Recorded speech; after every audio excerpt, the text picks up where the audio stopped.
Kuzu Zampula. This is Michaela Guzy, founder of ohthepeopleYoumeet.com. With traditions that date back before its birth as a nation, the Kingdom of Bhutan is a beautiful contrast between cultural heritage, natural wonder, and the growing influence of its second largest industry, tourism. Since opening to Western tourism in 1974, Bhutan is only now experiencing a cultural tipping point, as the traditional countryside villages see their populations dwindle and cities like the capital, Thimphu, swell faster than they are designed to handle. As with any developing nation, the defining characteristics of Bhutan are being tested as modern influences sweep through these once completely pastoral valleys. Luxury hotels, bustling sidewalks, and nightclubs are all clear signs that Bhutan as a country is quickly changing. But it's not just the cultural evolution that creates interesting contrast in this country of approximately 750,000 people. It's the juxtaposition of rugged beauty and refined luxury that makes this country so unique. Our trip through the land of the Thunder Dragon began as many do, with a flight into one of the most remote airports on Earth, Paro International. Nestled snugly between two towering mountain ranges, the airport is only serviced by Druk Air, the kingdom's national airline. We recommend taking the luxurious flights offered by Qatar Airways, which overlap with 7 of the 9 international destinations which Druk Airways services, including major hubs like Delhi, Bangkok, and Singapore.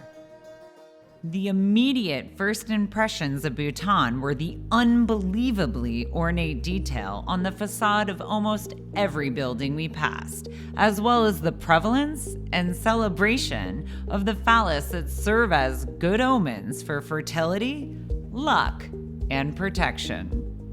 Made up of 20 distinct districts, Bhutan is roughly the size of Massachusetts and New Hampshire combined, but with mountains that dwarf those found in the Northeast United States.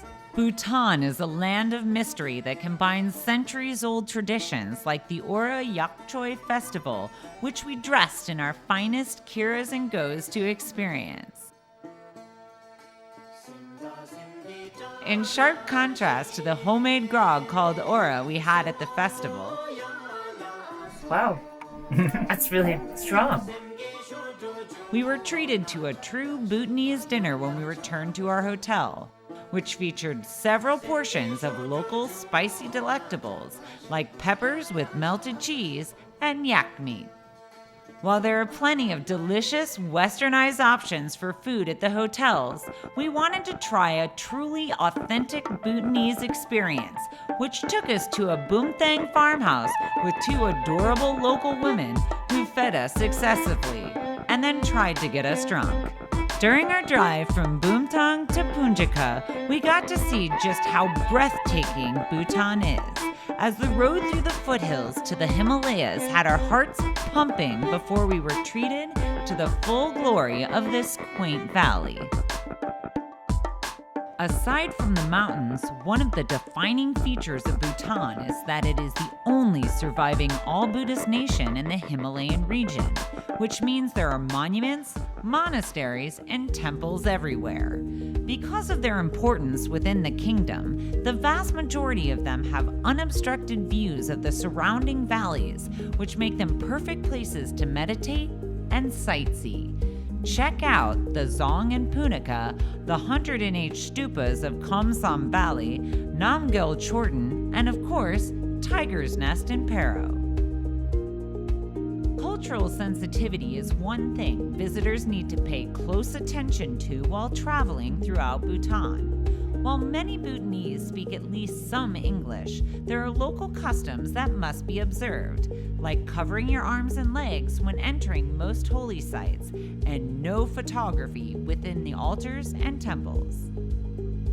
With all the spectacular natural wonders Bhutan has to offer, getting outside and being active is certainly one of the things that should be very high on your list. With world-renowned trekking, biking, and rafting, there are plenty of interesting ways to take in Bhutan's beauty. We even spent an afternoon enjoying the favorite local sport, archery. Bhutan is still very much a nation caught between time, with cultural pressure starting to drive massive changes in the younger generation, juxtaposed with the unspoiled landscape and the traditional way of life that's still followed in the villages. Bhutan is certainly a trip you should be prioritizing at the top of your long-haul destinations, sooner rather than later. For more information, check out ohthepeopleYouMeet.com. This is Michaela Guzy from the Tiger's Nest in the Kingdom of Bhutan.